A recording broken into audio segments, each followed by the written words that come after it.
Good morning. How is everybody doing today? Mornings with the Mystic.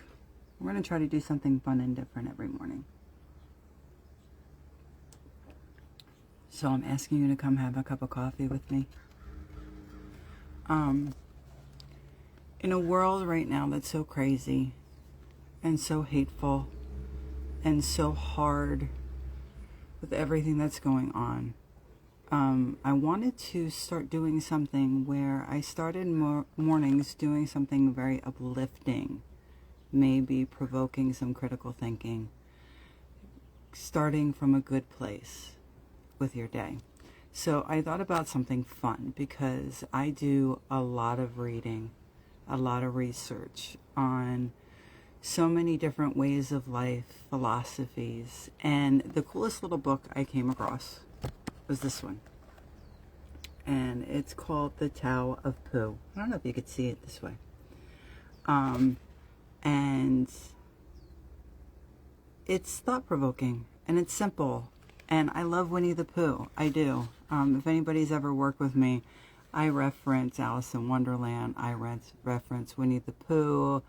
And I work with all different modalities. So I thought, because these are like little short stories, that in the morning we could read this together. And then go from one book to another book so that it just starts the day off in a positive way. We could spend some time together, have some coffee or tea, because I do need my coffee, in one of my favorite cups that says faith. And just learn little bit, have a little bit of peace in the morning. So I figured I would start with this, and this is called The Tao of Pooh, and it's by Benjamin Hoff. And I'm going to go from the beginning. We're doing the forward all the way through. Okay?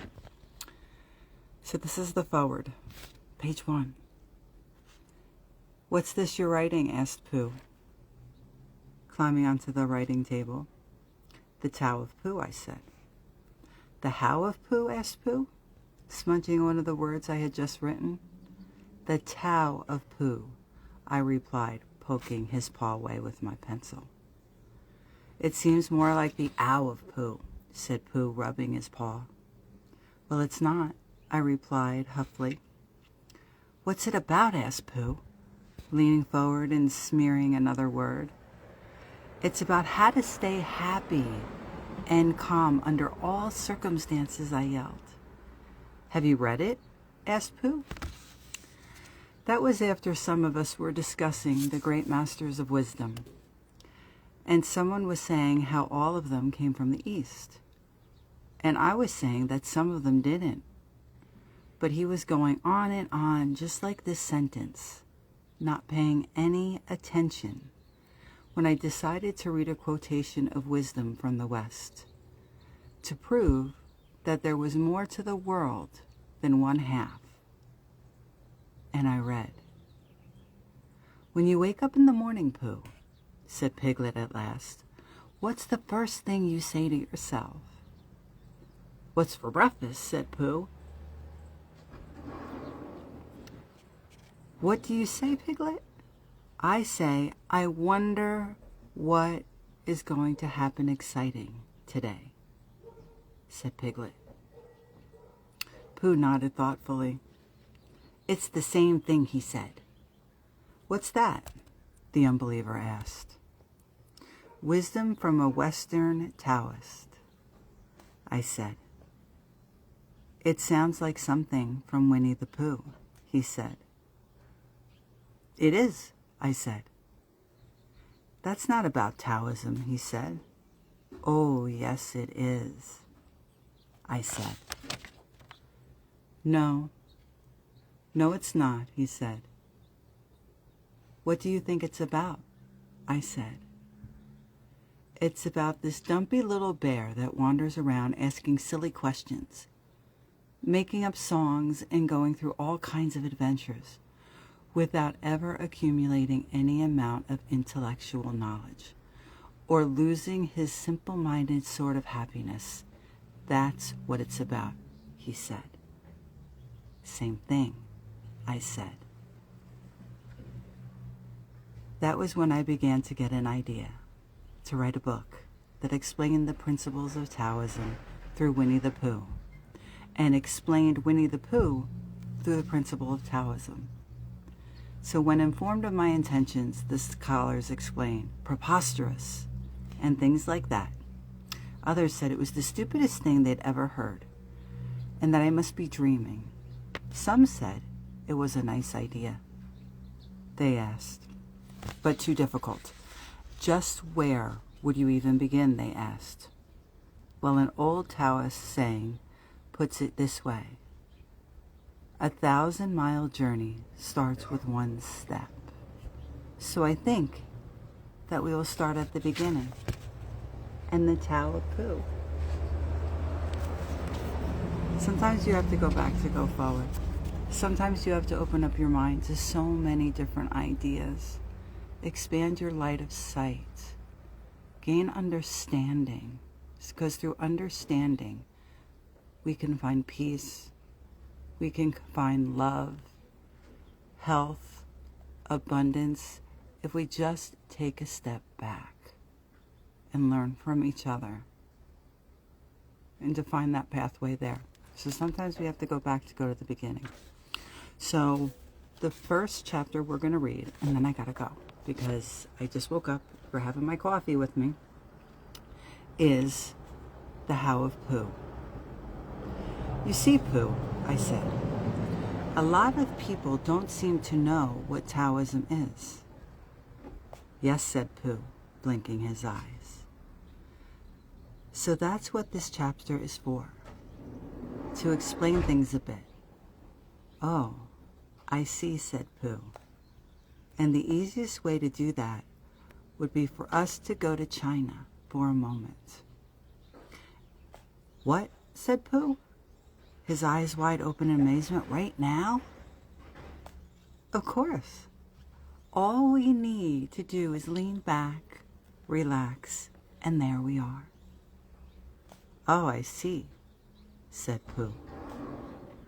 Let's imagine that we have walked down a narrow street in a large Chinese city and have found a small shop that sells scrolls painted in the classic manner. We go inside and ask to be shown something allegorical, something humorous, perhaps, but with some sort of timeless meaning. The shopkeeper smiles. I have just the thing. He tells us a copy of the He sells us a copy of the vinegar tasters. He leads us to a large table and unrolls the scroll, placing it down for us to examine. Excuse me, I must attend to something for a moment, he says, and goes into the back of the shop, leaving us alone with the painting. Although we can see that this is a fairly recent version, we know that the original was painted long ago. Just when is uncertain. But by now, the theme of the painting is well known. We see 3 men standing around a vat of vinegar. Each has dipped his finger into the vinegar, and he tasted it. The expression on each man's face shows his individual reaction. Since the painting is allegorical, we are to understand that there are no ordinary vinegar tasters, or that these are no ordinary vinegar tasters, but are instead representations of the 3 teachings of China, and that the vinegar they are sampling represents the essence of life. The 3 masters are Confucius, Buddha, and Lao Tzu, author of the oldest exciting book of Taoism. The first has a sour look on his face. The second wears a bitter expression. But the third man is smiling. Kung Fu Tzu, life seemed rather sour. He believed that the present was out of step with the past, and that the government of man on earth was out of harmony with the way of heaven, the government of the universe.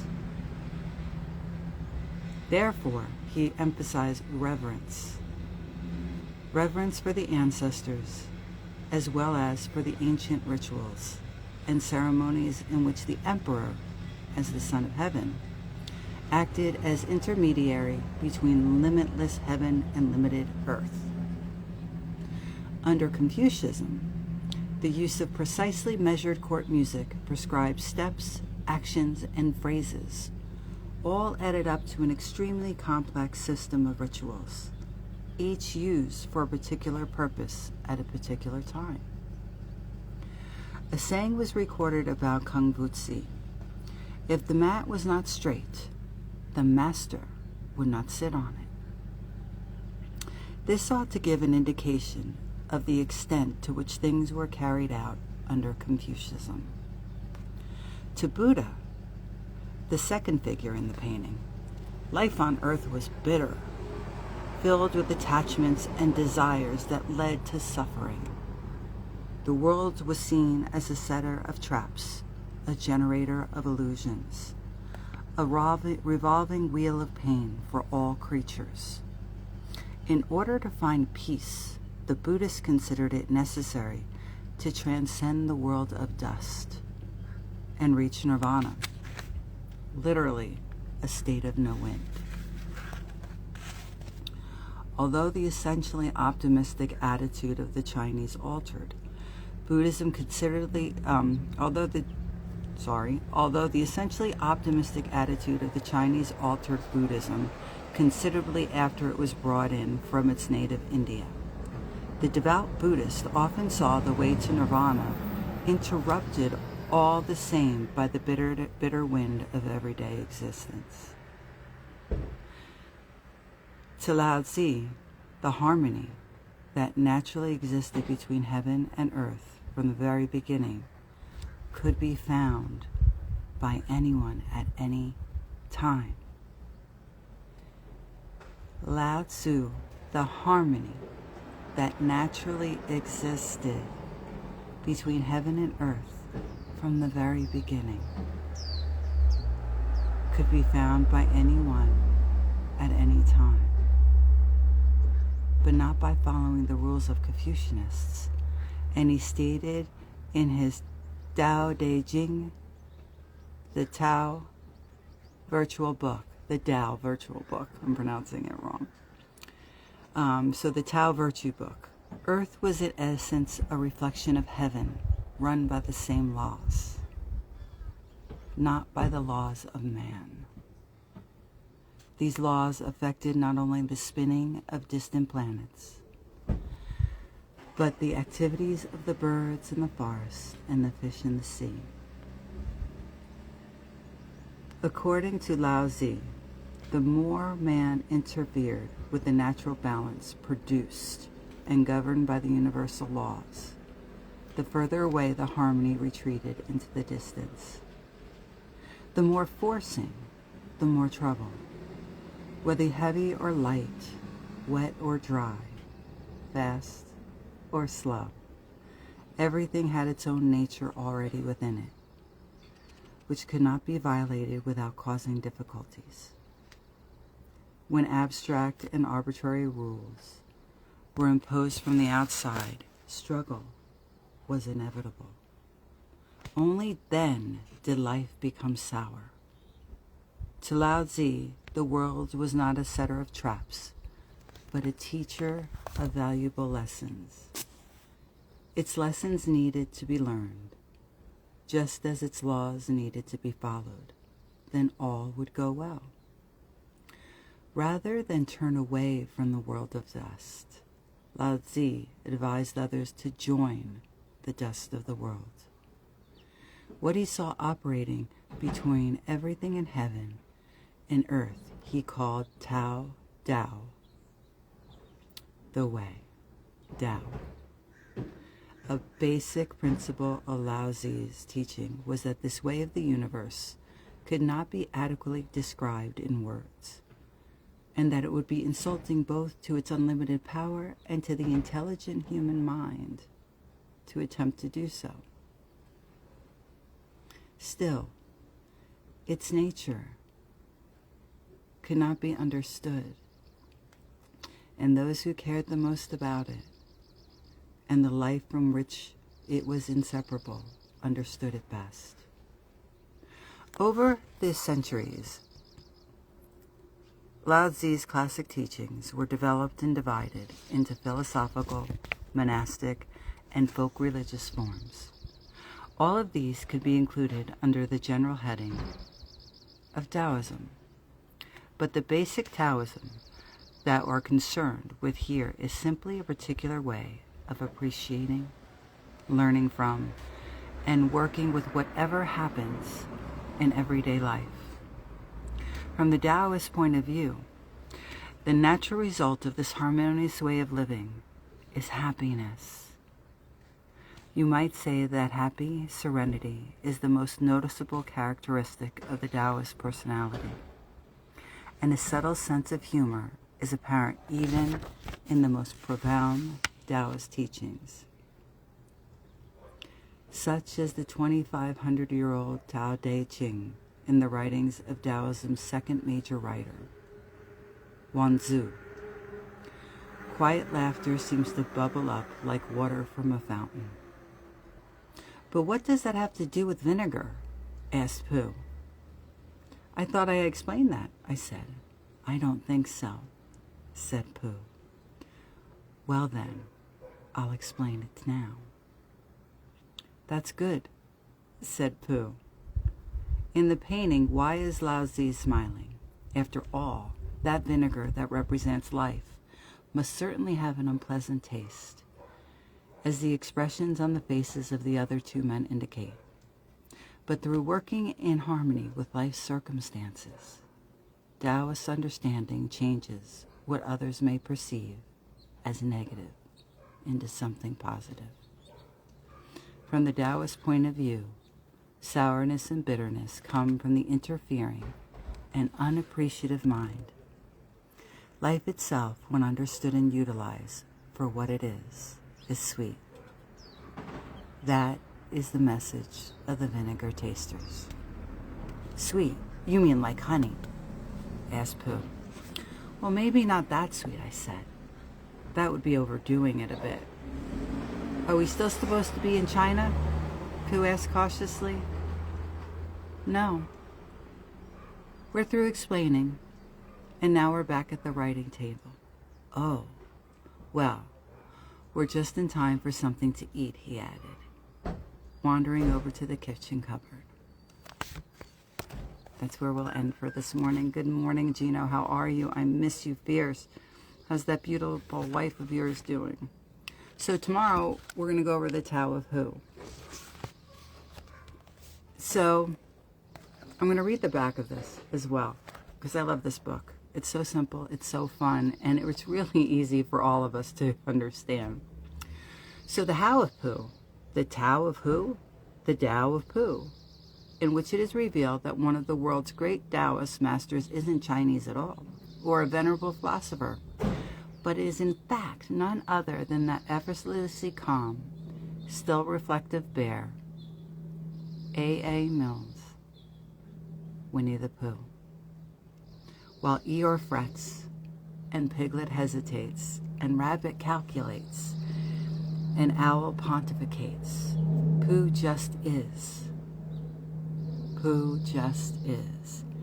And that's a clue to the secret wisdom of the Taoists. So we are going to read this together. One teaching every day to help you understand, to help you achieve that place within yourself of peace and happiness in a world of craziness, in a world of pain, fear, and anger. You and I are going to find joy together. So this is what we're doing. I'm so excited. I do have to go because I actually have to finish my coffee and start my day, but I literally just had woken up 10 minutes before sitting down with you to begin this book and this journey together. Great. I love you guys fierce. If any of you guys are really ready to change your world, right now where we're at is at a pivotal point in the year, in this destiny year. Remember the things that we do this year, and we still have time left. You all have time left to move through the madness and find that you're going to heal. That's my mission. Medium on a mission. I'm here to help you all heal and live a happy, healthy, productive, love-filled, passionate life. Remember, everybody that is in this community, we're everything and everything but basic. And I love you all fierce, and I'm here for you. And I would love the opportunity to be a part of your journey. So if you're ready to change your world, if you're ready to see where your path leads, if you need to heal and find your soul frequency, DM me or go to my website, www.oneheartonespirit.com, and book a session with me today. Otherwise, I'm going to be doing a lot of really cool different things that I'm going to share with you. So you'll never know when I'm going to jump on, but I can promise you every morning around this time, we are going to work through this book together. And I just may say goodnight with this one as well. Okay. Thank you so much. How are your babies? The girls are beautiful. And as the little ones are growing, they're looking like twins, aren't they? Okay. I love you guys. You have an amazing day. And please, please, please, DM me and let's get a session booked. And we'll go through this life together.